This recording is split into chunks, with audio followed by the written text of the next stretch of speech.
2023 startup draft going. Just had the Senior Bowl, so we actually have a couple of these rookies moving around rankings. Of course, these rookies will be included in this startup. But before we get into it, make sure you drop a like on this. Subscribe if you play Dynasty Fantasy Football. And of course, if you want to check out this free Super Bowl bet of Jalen Hurts, if you want to check out really any of these Super Bowl bets, you can find them on Underdog Fantasy. You can also get into a draft with us on Underdog. When you sign up with promo code FLOCK, they're going to match your first deposit dollar for dollar up to $100. And you will get our 2023 Dynasty rankings. So go to the link in the comment section, link in the description, deposit $10 on Underdog, immediately have 20 in your account.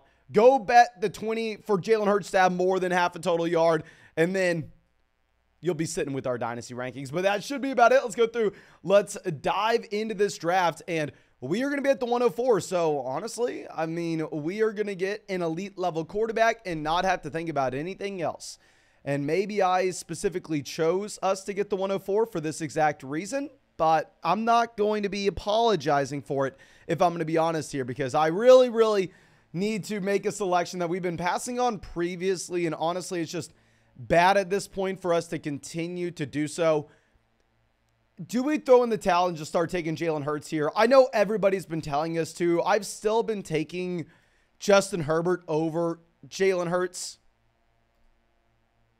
I'm going to take Jalen Hurts. I really don't know what we should be doing. I would love to know whatever y'all are thinking here. Frederick says he's at the 111. Let's get it. Happy to see you out here, my friend. And Mason asking if we should go with Lawrence instead. I mean, I don't know. I feel like Hurts is obviously the better short-term asset. If we are looking at long-term, given playing styles of these quarterbacks that can win inside the pocket, and Jalen Hurts can do that, but I don't know if he can do it with the same effectiveness that he can while he's scrambling. I don't know. I think that we have to go with Jalen Hurts at this point. I mean, the Philadelphia Eagles are set up to be in such a good situation. They're literally in the Super Bowl and have the 10th overall pick in this year's NFL draft. They're in the Super Bowl and have multiple first-round picks this year. Like, it's such a good setup that they have where I feel like we kind of just have to be going through taking them here. I mean, if we go back to where Lamar Jackson was going after 2018, like Lamar Jackson was going at the 101 or 102, depending on if you were in a draft with a Lamar fan or a Mahomes fan. And obviously the correct decision in hindsight was Patrick Mahomes, but here, we're not considering Hurts over Mahomes. We're looking at Hurts versus Herbert. Now, Jefferson goes at the 106 over Lawrence. It's hard to say that that's a good decision or a bad decision until we actually see this play out. I'm going to be interested to track those two teams. I'm going to be more in particular interested to track that team that took Justin Jefferson at 6 to see what potentially they're going to be doing down the road. Like, what options are they going to have at the quarterback position? Fields goes at the 111. I don't think we need to say anything out loud regarding that. I think you know my opinion on that selection, but it is what it is. We don't need to talk about that. Okay. Now, Gavin says, give me Lamar. Lamar over Jalen Hurts? My friend, I am not going to get there. There's no way in hell I'm going to be able to consider taking Lamar Jackson over Jalen Hurts. A.J. Brown goes to the 203. So we actually just recorded a video breaking down our 2023 Dynasty rankings, and I will admit I may or may not have A.J. Brown ranked behind Jalen Waddle. I tried to give a decent explanation in the video, probably didn't give a good enough explanation if we're going to be honest, but I would like to know your opinion on that. I know 99% of people are taking A.J. Brown. Okay, sorry about that, ladies and gentlemen. Let's put this back. Okay, so if we're looking at quarterbacks that are available, you have Dak Prescott, Bryce Young, Tua, CJ Stroud, Trey Lance. So I was wondering, like, do you just take Lawrence over Jefferson, whereas at wide receiver you have someone like an Amon-Ra St. Brown? It's an interesting spot to be in, to say the least. Gavin says, Kenneth Walker, running back 2, love it. Yeah, I mean, if you're looking at Kenneth Walker, I think that you have that massive tier of RBs there in tier 1. Bijan Robinson, Walker, Hall, Jonathan Taylor, really whatever order that you want to rank those guys. Okay, I think I know who we are going with. We'll see if we get him. Okay. Now, Jonathan Taylor goes to the 207. Breece Hall goes to the 208. So Hall was really going to be the guy that we are looking at. I think we're actually going to go with the rookie here. I know that this seems probably a little... Actually, no, I don't think we can.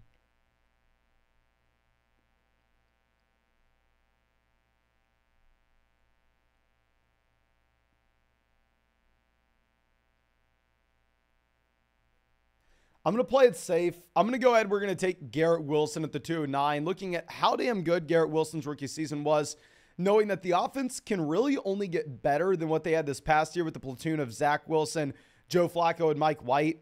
I'm fine making the investment into Garrett Wilson. At this point, I'm going to have Wilson with a slight edge over Higgins, using essentially the tiebreaker that while I believe Higgins is most likely back in Cincinnati this next season, it is not a guarantee. And if there's an outside chance that he gets moved to a team like Chicago, I mean, I think at that point you would have to be dropping him rounds and rounds and rounds compared to being with the quarterback like Burrow. So we're going to play it safe. Go Garrett Wilson and see what comes back to us on the way back around. Okay. So Dak Prescott goes at the 212.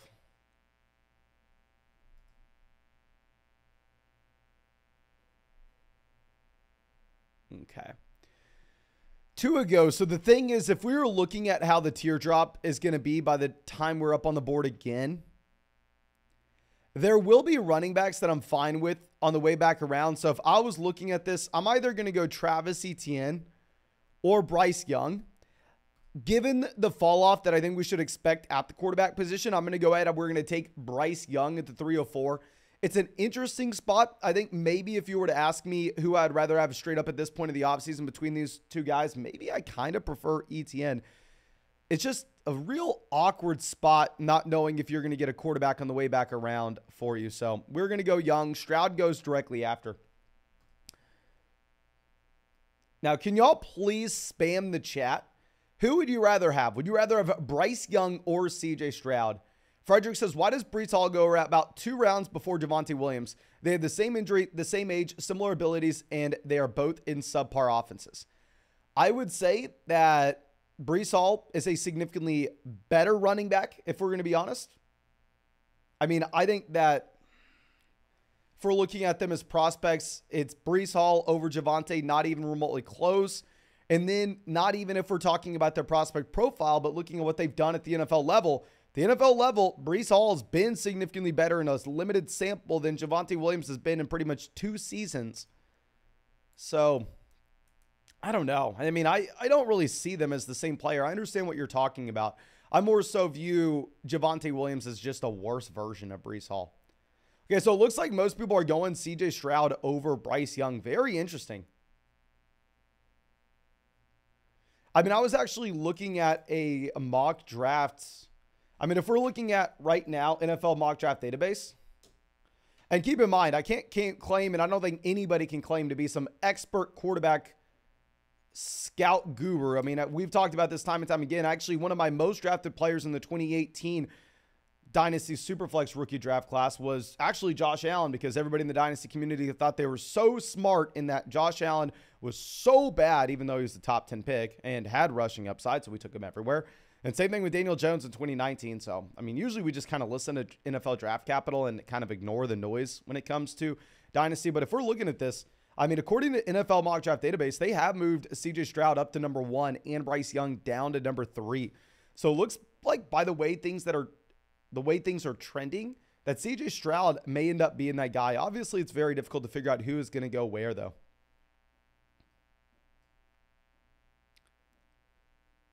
Okay. Now, Travis Etienne makes it all the way to the 401. Very surprising. I mean, I actually would prefer Etienne over Eckler, over Barkley, over Levis. Devonta Smith here at the beginning of the 4th. I would have taken him at the end of the 4th in a heartbeat, especially when we add Jalen Hurts there. So I really like the Devonta Smith selection. Yeah, but love that Etienne pick. I mean, we do talk about this in a video that comes out a bit. If y'all don't know, I'm actually going to Arizona for the Super Bowl. So I am not going to be able to do any live streams later on this week. And I'm having to record all the videos ahead of time. So we recorded a Dynasty running back ranking video yesterday. We talked about this a bit then. The video should come out probably tomorrow. But if we're looking at Travis Etienne's age, the man's 24 years old. He is the same age as, wait for it, Jonathan Taylor. Literally within the month. I mean, they are identical. It's funny because obviously we have 1 year of Etienne. He was drafted in 2021, missed his rookie season, stayed all 4 years at Clemson. Whereas Taylor comes out of Wisconsin early. Taylor dominates the second he hits the NFL field. So it seems like he's been around forever. They're the same age.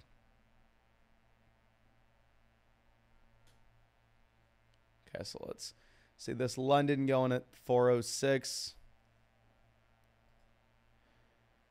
Let me pull up my Dynasty rankings to figure out who we have ranked highest.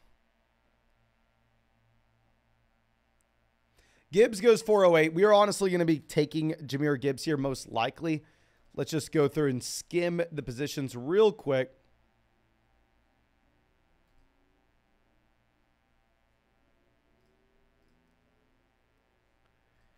I don't really know if I'm going to be honest with you. We'll take Jacobs.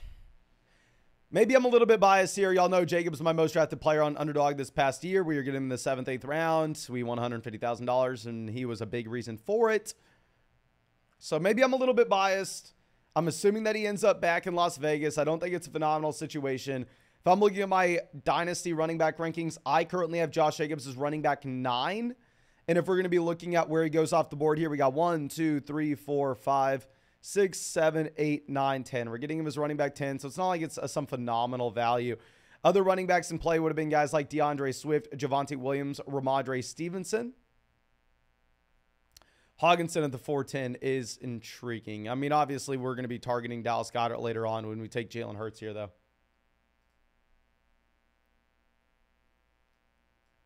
Gavin saying Etienne over Barkley, question mark. So if I'm looking at my rankings, I have Travis Etienne ranked running back 5, Saquon Barkley ranked running back 6, inside the same tier. So I'm not going to argue with anybody if they want to take Saquon Barkley. I think it may be his consensus to actually go Barkley over Etienne.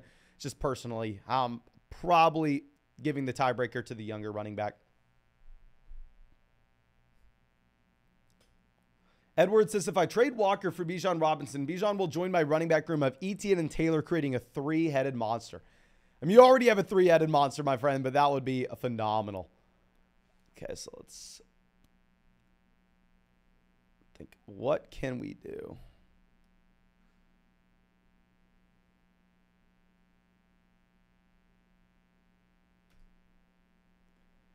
Russ goes at the beginning of the 5th. I mean, we've been taking Russ in the 7th in pretty much every single one of these.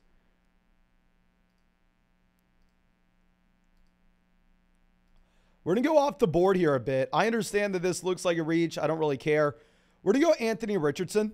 I mean, if we're going to be looking at this man right now, according to NFL Mock Draft Database, he should be a borderline top 10 pick. Looks like he's going to be going in the middle of the 1st round. You have a lot of rushing upside as well. I feel like by the time that we're back up on the board, you are going to have that quarterback drop off. Of course, we would never be taking Anthony Richardson here if it wasn't for the rushing upside. But if you're telling me that you are going to get a quarterback that's a mid-first round pick, mid-first round pick in the NFL draft that has rushing upside, and we'll get him in the 5th round of a startup, I'll sign up for it. I mean, obviously, we already have 2 QBs here. It kind of is what it is. I mean, what's funny is we would love Richardson to have gone to a situation that's as good as what Kenny Pickett has in Pittsburgh. But the difference between those 2 guys is obviously that one of them has the rushing upside that we're looking for, and the other one simply doesn't. Okay. Okay, so DeAndre Swift going at the 507. Let me know what y'all think about DeAndre Swift. I feel like DeAndre Swift at this point is most likely one of the most polarizing players in Dynasty, where I understand why a lot of people would say that this is the biggest value ever, that you have to be taking DeAndre Swift over Anthony Richardson. At the same time, I mean, they decided not to use him in the red zone this past year. They decided to give that role to Jamal Williams, even if Jamal Williams doesn't have a contract as of now. We don't know what that's going to be looking like a month from now. Matt says that Richardson pick looks tragic if he goes to Carolina. Honestly, I don't think so. If Anthony Richardson goes to Carolina and he ends up having 35, 40 rushing yards per game, I will be ecstatic if he goes at pick 9 to the Carolina Panthers here. Yeah, like, I would, trust me, if we're taking Anthony Richardson in the 5th round and he goes inside the top 10 picks of the NFL draft to a spot where he's clearly the day one starter, I'm jumping up and down with joy with this selection. Now we have Jordan Addison, 509, Christian Watson, 511. So y'all know, I mean, we've been pumping JSN as the wide receiver 1 pretty much the entire offseason. At the beginning of the offseason, a lot of people were telling us we were crazy to have him ahead of Jordan Addison. I think now most people realize JSN is the wide receiver 1. I will say, if we're going to be looking at the difference in value here, where you're getting JSN at the beginning of the 4th versus Jordan Addison at the end of the 5th, I don't know. I mean, I don't want to sit here and say JSN's the best pick ever here, specifically at the 403.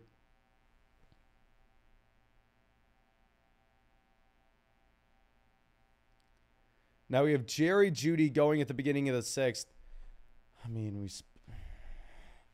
I don't know. It's just crazy that I spent the past 3 years screaming that Courtland Sutton was the most overrated player in the history of fantasy football, and that Jerry Jeudy was the true wide receiver 1 in that offense. And now all of a sudden I'm sitting here going, oh, okay, well, I don't really like this Jerry Jeudy value. Dobbins goes here at the 603. So interesting to see some of these veteran running backs falling so far. Nick Chubb goes in the 6th. I mean, we've been taking a lot of Nick Chubb in Dynasty startups as of late. Drafted in 2018, but stayed all 4 years at Georgia, given the devastating knee injury he had, I believe, his sophomore or junior season. I mean, I feel like, yeah, I kind of have to take him. I don't know. Now, Daniel Jones goes 605. I would have been feeling very bad about our Anthony Richardson selection if we got up on the clock at the end of the 6th and Daniel Jones was sitting there for us.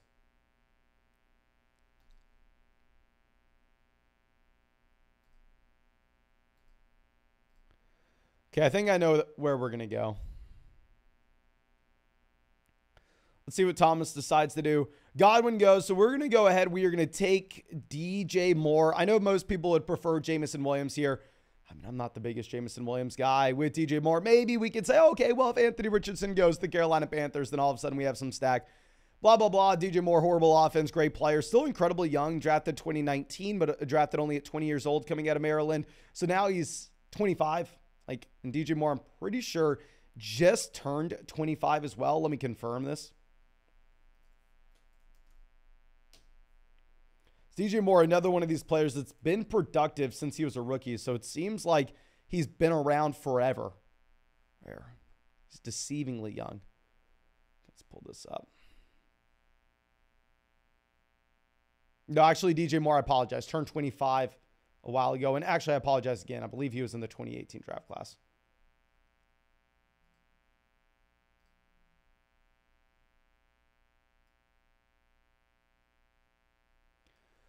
Okay, so Ayuk, Ridley go. Henry's still available. Derrick Henry, of course, 29 years old. I'm going to go ahead and take Dallas Goedert. I don't know if Goddard's the best value in the world here, but what I do know is we have Jalen Hurts. We want to bet on this Philadelphia Eagles offense. Dallas Goedert's a very strong tight end that's still very young at the same time. Had his best season of his NFL career this past year from a yards per game perspective, has gotten better every single season since his rookie season. So I like Dallas Goedert in this range, especially when we took Jalen Hurts in the 1st round. Okay. Now Jameson goes there in the middle of the 7th. Stafford goes in the middle of the 7th as well. We've been getting Stafford a lot in the double-digit rounds, and I love that price point of Stafford whenever we're getting him in like the 11th, 12th. He was my favorite value in all of startup drafts at that point. If he's going here in the 7th, I'll tell you this. It's a range where I can't say that he is the best value in the draft for sure. I can't come out here and claim that he's the best value ever. Okay. Now, Dalvin Cook makes it at 708. This is something that I'm interested in because you're looking at a lot of these veteran RBs like Dalvin Cook, drafted in 2017, making it here to the end of the 7th round. Obviously, Christian McCaffrey is a significantly better player and has a significantly better long-term outlook than what you would be looking at with someone like Dalvin Cook. But at the same time, he is significantly more expensive. So let me know what you think. Am I weird to say, okay, well, if you want a veteran running back that's going to give you short-term production but not much long-term value, you're better off waiting until the end of the 7th round and grabbing Dalvin Cook, grabbing Derrick Henry, rather than taking Christian McCaffrey in the 2nd? Is that a weird thing to say? Strodrick says, Christian Watson as the wide receiver 22, question mark, after Burks and Addison. I mean, if I'm going to pull up my rankings with where I have Christian Watson, I have Christian Watson wide receiver 21 right ahead of Treylon Burks, actually. To be honest with you,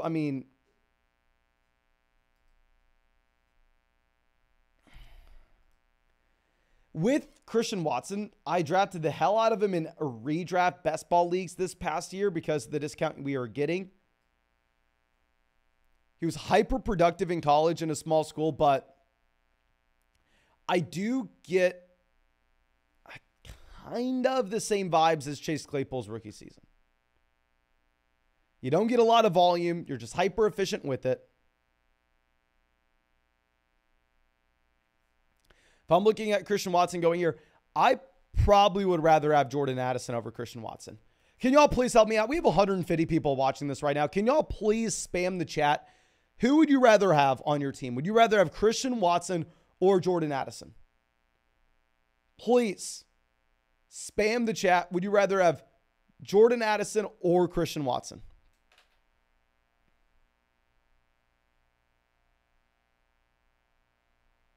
Scrolling through. I think I know where we're going with our next pick. Addison, Watson, Addison, Watson. So it looks like it's split 50-50. Watson.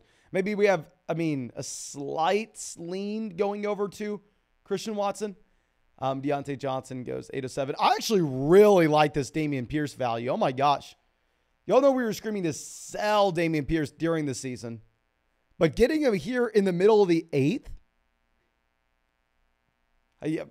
I've been leading the camp saying that running backs that don't have that team investment could be replaced going into year 2, like Elijah Mitchell, like James Robinson. But the risk-reward ratio with Dameon Pierce at the 806 here is phenomenal. I love it. Want to take James Cook here at the end of the 8th. With Cook, only running back under contract in Buffalo this next year. Good pass catcher, not a great RB, undersized, of course. But hell, he's on a rookie deal, was just drafted in the 2nd round, and looks like he's going to be stepping into a good situation. Okay, so yeah, it looks like now we have more people saying Addison. And like I said, I have them ranked relatively close. I have Jordan Addison ranked as wide receiver 21 and Christian Watson ranked as wide receiver 22 in our rankings. I really like our team. I know obviously it's our team, so we're a little bit biased here, but I really like what we got going. So Amari Cooper goes here at the end of the 8th round. Amari Cooper will always be a player that has my heart. If y'all don't know, I started playing Dynasty in 2014, and I just became so addicted so soon that it consumed my entire life. Like literally, I was listening to a Dynasty podcast from the time I woke up to the time I went to bed. And at that time, there were not many Dynasty podcasts. I was listening to podcasts that probably had 2 total people listening to them, and that was me and the co-host. Here, let me get ready for our next pick. I think I know where we're going, but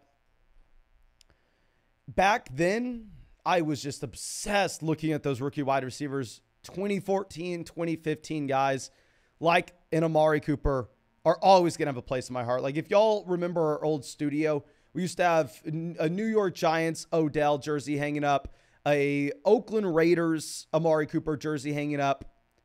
We had a Sammy Watkins Buffalo Bills jersey hanging up. Like that's the time period where I really fell in love with Dynasty. I know most people are going to want to go Isaiah Pacheco. Most people are going to want to go Brian Robinson. I'm going to take Dillon, another second-round player. Aaron Jones may be out of Green Bay this next season, so I'm fine taking A.J. Dillon here at the middle part of the 9th round. What's funny is this is cheaper than A.J. Dillon was a year ago, even though I'd make an argument that he's in a much better situation now.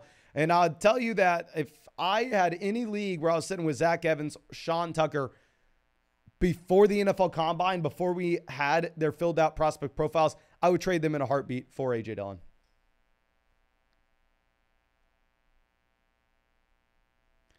Okay, so Brian Robinson going. Kamara finally goes. Going back to what we were discussing previously, I mean, obviously, we don't really take any veteran running backs with this build. The oldest running back that we have here is going to be Josh Jacobs, drafted in 2019, but still only 24 years old. But if you were to take a veteran running back, getting 27-year-old Alvin Kamara, who has a fully guaranteed contract in New Orleans this next season, in the middle of the 9th round compared to Christian McCaffrey in the 2nd, I prefer that veteran value. Like I said, you don't see me taking those veteran running backs at the top of the draft anyway. Like, I'm not taking Eckler in the 3rd. I'm not taking McCaffrey in the 2nd.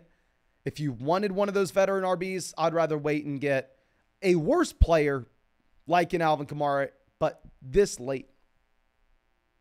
Okay. Tommy says, do you think Kamara's washed, or is he falling solely on his suspension looming? I think a little bit of both. I think Alvin Kamara is a much worse running back than he has historically been. I think we saw that this past year. And I think that you have injury concerns. I mean, not injury concerns. I think that you have suspension concerns. So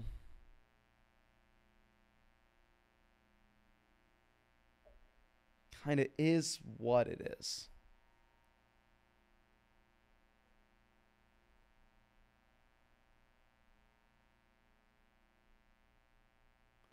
Now, Keenan Allen at the end of the 9th. I mean, we had the report coming out that Keenan Allen may be a cut candidate by the Los Angeles Chargers. I mean, we were hyping up Mike Williams in a video this past week saying Keenan Allen was 100% going to be getting cut at minimum by next offseason.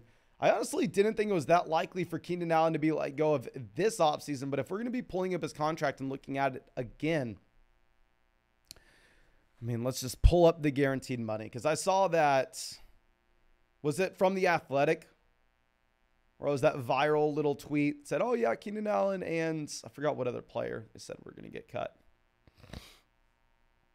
Jones, another veteran running back here, going in the 10th. Yeah, so they could decide to move on from Keenan Allen. They would save about, what, $14 million? Almost $15 million this year. I mean, I don't know. I wouldn't be able to make that decision. Now, Tyler Algier going at the 10.06. Very similar to Dameon Pierce. Historically, I'm off of these year 2 running backs that have no draft capital coming off a good season. We usually sell them high, but honestly, middle of the 10th round, I like the value. Good pick. Okay, so it's Devin Achan.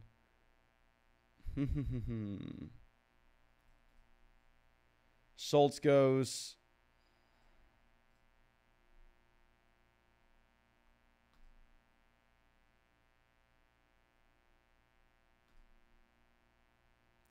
Obviously, we're already loaded up with quarterbacks. We have Jalen Hurts, Bryce Young, and Anthony Richardson. But if we're looking at just best player available, I mean, right now, the guy sitting at the top ADP is David Montgomery.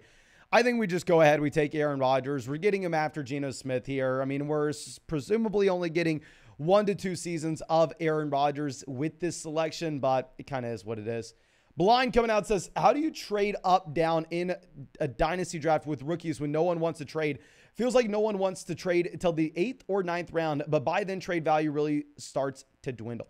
Okay, first off, thank you so much for supporting the channel, my friend. And this is the crappiest answer I can give you, but it is, in my mind, the most helpful answer, because I've been that guy before in dynasty startup drafts that I'm just so excited to be drafting, so excited to be in the mix that I am sending out 30 trade offers a day. Like, trust me, if you were in a dynasty startup with me in 2015, 2016, I genuinely owe you an apology, because I was most likely blowing up your phone nonstop sending you an offer every single time you're on the clock. And it gets to a point where after you send 30 offers and they all get rejected and you're like, okay, well, these guys don't want to play ball. I have to go ahead and we have to change these offers. And I guess I have to be giving up significantly more than I previously was. And it gets to a point where you're almost just rewarding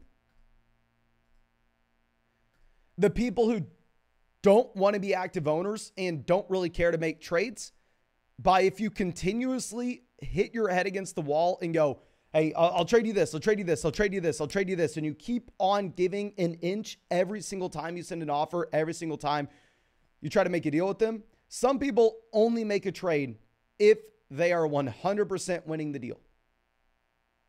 And you'll find yourself in a position where if you're dying to make a trade like that and your league mates refuse to do so, really the only way you're going to get it done is if you overpay. So it's the worst thing ever. I mean, I wish I had some secret sauce to say, oh, this is how you trade with the league mate who doesn't want to trade, who has no interest in trading. But 9 times out of 10, when you go down that path, that league mate that has no interest in trading is probably going to get the better end of the deal because you're probably just going to throw in the towel. What I would say is, instead of sending them an offer if they've rejected a decent amount of yours, literally just ask them what they want. Ask them what a trade offer looks like for them that is appealing.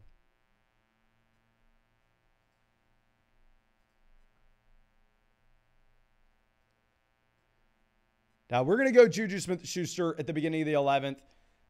It's fine. I mean, we're taking him in the same round as Jalen Hyatt. We're taking him in the same round as Sutton. Like, it's whatever.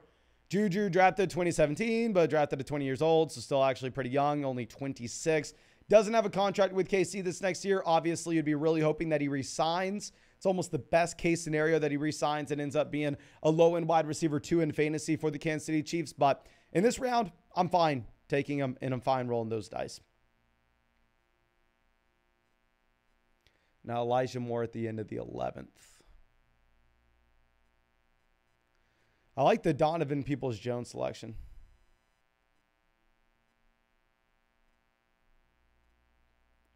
Jason says, reached on Stafford to pair with Cooper Kupp. Is there any sense to that? I mean, I really like the value where you're usually getting Stafford in the double-digit rounds. I'll say I like the thought process, but at the end of the day, what may be a little bit difficult here, if we're going to be looking at the price point of Stafford in saying it's a good pick with Kupp, is you could have 100% got him in the 8th round. So if instead you wanted to go ahead and you wanted to take, say, just Zach Charbonnet in the 7th and then get Matthew Stafford in the 8th, that's something you could have done. Now, Strodrick says, Claypool hasn't had 4 top 10 finishes in his life. I'm not sure why Watson gets compared to him and not AJ DK. Highest target share on the team, week 10 on. 100%, but to be fair, and keep in mind, I'm someone who drafted the hell out of Christian Watson. He won us a lot of money this past season. It's a limited sample that we are looking at the production with. That limited sample production is primarily driven based off of touchdown efficiency rather than target volume. And it's an uncertain quarterback situation all around. To go along with this, he was a significantly older rookie than what you had with guys like A.J. Brown, DK Metcalf coming out of Ole Miss in 2019. So I understand where you're coming from, but at the same time,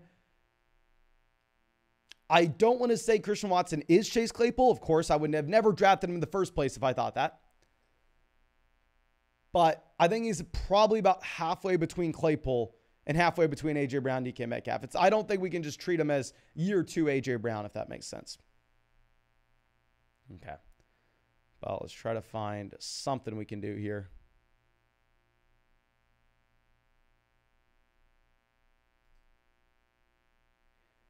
We're going to take Alec Pierce because we weren't paying attention.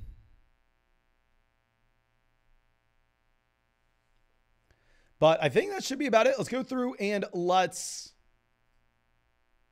show off this entire draft board. Thank you so much if you made it out to this draft with us. If you have not done so already, please go down there, drop a like on the live stream. It does help us out a ton.